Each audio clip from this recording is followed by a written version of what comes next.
5, 4, 3, 2, 1. Merry Christmas. Special Christmas Eve edition. I'm John Miglash for the Wisconsin DMA and the International Society for Strategic Marketing. Well, I've got some breaking news right now for you.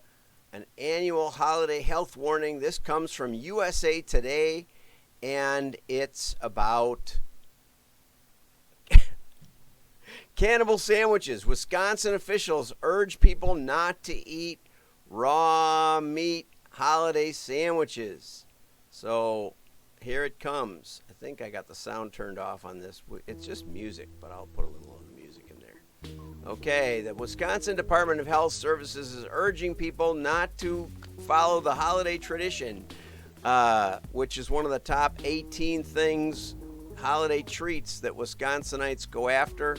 You got to cook the meat, they say. I grew up eating these things with lots of garlic salt on the top and cheese maybe melted on the top if we cooked them a little. They say you should just take the same toppings and cook it, but then it'll taste like meatloaf instead of like cannibal sandwich. I'm not telling you what to do, but there have been 8 outbreaks since 1986, so it's something to keep in mind. I'm just going to try and tell you this to warn the Wisconsinites, because this is the Wisconsin DMA. Which brings us to a recap of the holiday Zoom meeting, which was a great time, was had by all. We had people from around the country, a few USPS, a few Minnesotans, and we had a lot of fun, and hopefully we'll do another one soon. But I just wanted to mention that we have a special offer. If you join the WDMA, you also get Matthew Parker's wonderful thing about selling value, a seminar on selling value. It's about a $60 value thrown in with your membership, and so that's pretty cool. So now moving on, because we're going to keep this short. I always think that, but I never do it. I want to go over to one of the best Christmas videos ever that I've ever seen, Christmas advertisement. And here it comes. And it's based on a historical event, and I'll just play it, and I might have to read along for the podcasters. Christmas Eve, 1914. People, the guys are in the trenches. World War I has just broken out. They thought they'd be home by Christmas. They were kind of told that. Guy's looking at a picture of his girlfriend. He's got his chocolate bar from his girlfriend. And he hears a Christmas carol. Silent Night.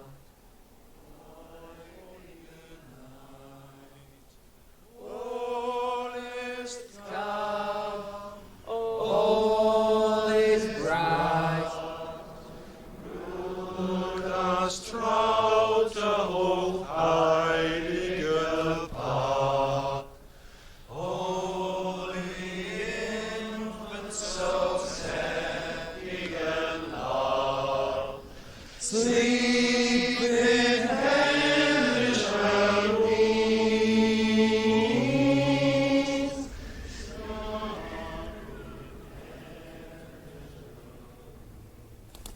And then the next morning comes. That was Christmas Eve. And somebody sticks their head up. Jim? Jim, don't do it! Halt! Er ist nicht bewaffnet! He's not armed. Nein, Otto!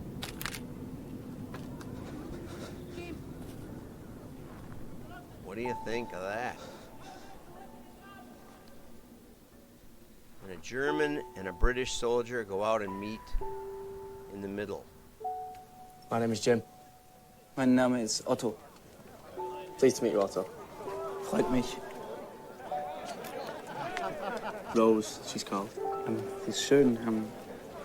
She's schön. One guy got his hair cut. I didn't know how widespread this was, but it was actually, they said, 100,000 troops. About 2/3 of all the troops had impromptu ceasefires.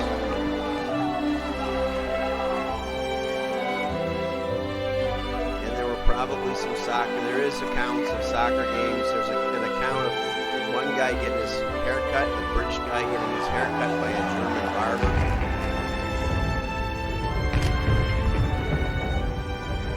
And there are also accounts of people getting shot. Happy Christmas. Frohe Weihnachten. But mostly, it actually did happen.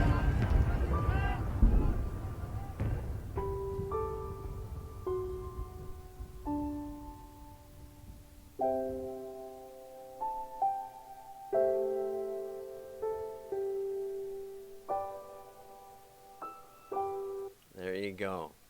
Okay, so that's that's probably my all-time favorite Christmas commercial. Sainsbury got some heat for it, partly because, there's a backdrop of war, but, there's a backdrop of peace also. And I do have a little bit of backstory for it. Let's get that up. And this will be up on the show notes, up on wdma.org. And this is from time.com, Time Magazine, I guess. And it says that Pope Benedict had actually called for a truce, but the officials on both sides decided that they didn't want to. But the troops, some 2/3 of the troops, are believed to have participated in the legendary truce. Most accounts suggest the truce began with carol singing from the trenches on Christmas Eve. A beautiful moonlit night, frost on the ground, white almost everywhere. First, the Germans would sing one of their carols, and then we would sing one of ours until we started up.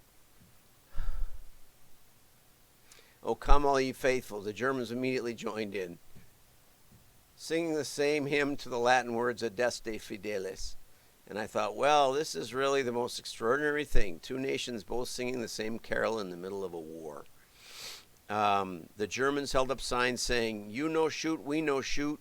Over the course of the day, troops exchanged gifts of cigarettes, food, buttons, hats, and it allowed both sides to finally bury their dead, some of whose bodies had lain for weeks in no man's land.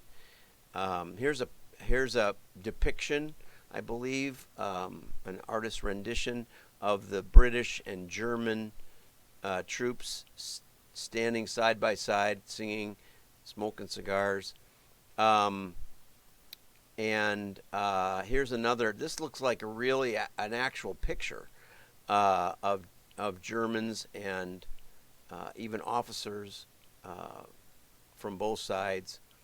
One British soldier said, "And then I came to the conclusion that I have held very firmly ever since, that if we had been left to ourselves, there would never have been another shot fired."